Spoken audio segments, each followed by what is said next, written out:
Hi friends, வணக்கம். Welcome to Vijayalakshmi kitchen. இன்றைக்கி நம்ம இட்லி பொடி செய்ய போகிறோம். ரெண்டு விதமானது, வாங்க பார்க்கலாம். இட்லி பொடிக்கு தேவையானது உளுத்தம்பருப்பு 1 கப்பு, 1/2 கப்பு கடலைப்பருப்பு, காஞ்ச மிளகாய், பூண்டு, பெருங்காயம், உப்பு. வேர்க்கடலை பொடிக்கு 1 கப்பு வேர்க்கடலை, கடலைப்பருப்பு 1/4 கப்பு, உளுத்தம்பருப்பு 1/4 கப்பு, மிளகாய், பூண்டு, வெல்லம், புளி, பெருங்காயம், உப்பு. ஃபஸ்ட்டு உளுத்தம்பருப்பு வறுத்துக்கலாம். 3 நிமிஷம் உளுத்தம்பருப்பு வறுத்துக்கலாம். பாருங்கள், லைட்டாக செவந்துருச்சு. இப்போ உளுத்தம்பருப்பு கொட்டிட்டு கடலைப்பருப்பு வறுத்துக்கலாம்.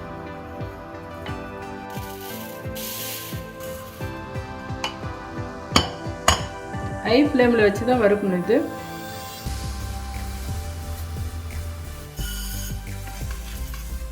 இது ஒரு 3 நிமிஷம் வறுத்து எடுத்துக்கலாம். கடலைப்பருப்பு வறுத்தாச்சு. இப்போ நம்ம சிம்மில் வச்சு மிளகாய் வறுத்துக்கலாம். நான் காஷ்மீர் மிளகாய் எடுத்திருக்கேன்.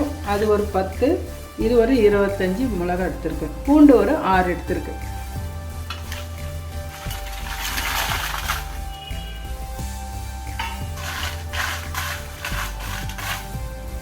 இந்த மிளகாய் நல்லா காய வச்சு எடுத்துக்கங்க, அப்போ தான் ஈஸியாக பொடியாகும். இப்போ லைட்டாக நான் ஹீட் பண்ணிக்கிறேன். இது இப்போ 1 ஸ்பூன் பெருங்காயம் சேர்த்துக்கலாம். இதில்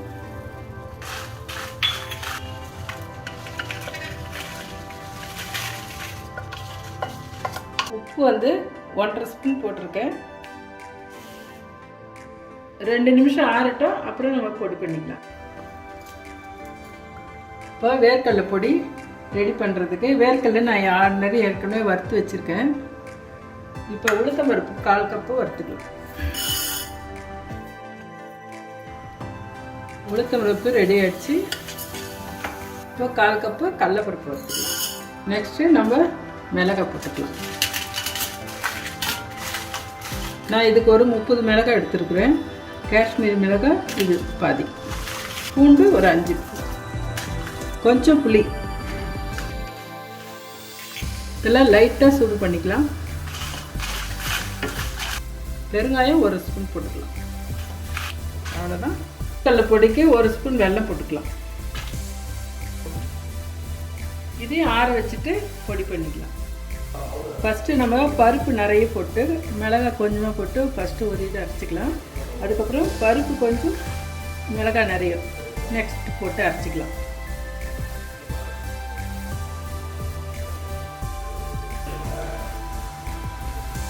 அவ்வளோதான், இட்லி பொடி ரெடி ஆகிடுச்சு. இப்போது வேர்க்கடலை பொடி அரைச்சிக்கலாம். மிளகாய் பருப்புலாம் அரைச்சிக்கலாம். அதுக்கப்புறம் நம்ம தனியாக வேர்க்கடலையை பொடி பண்ணி இதில் போட்டுக்கலாம். இது உப்பு 1.5 ஸ்பூன் ஆட் பண்ணிக்கலாம். இப்போ இந்த வேர்க்கடலையை நம்ம பொடி பண்ணி அரைச்சிக்கலாம். ரொம்ப நைஸாக அரைக்கக்கூடாது, கொஞ்சம் குறைன்னு இருக்கணும்.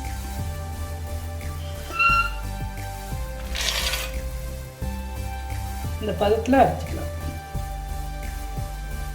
இது நல்லா மிக்ஸ் பண்ணி எடுத்து வச்சுக்கலாம். இட்லி பொடி இது எண்ணெய் கீ போட்டு சாப்பிட்லாம். இது வேர்க்கடலை பொடி. இதுவும் இட்லி தோசைக்கு சூப்பராக இருக்கும். நீங்கள் ட்ரை பண்ணி பாருங்கள்.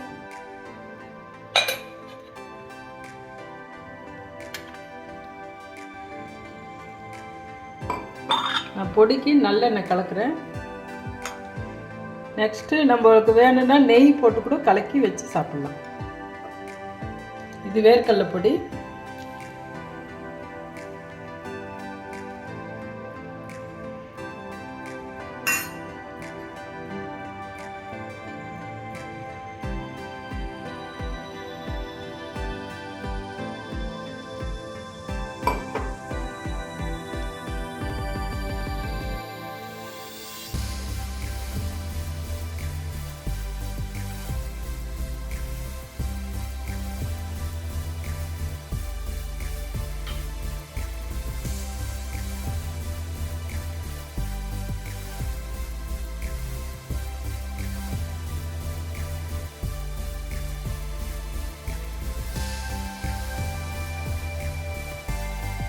சூப்பராக 2 விதமான பொடி ரெடி ஆயிடுச்சு. நீங்கள் வீட்டில் இந்த மாதிரி செஞ்சு பாருங்கள், டிஃப்ரெண்ட்டாக நல்லாயிருக்கும்.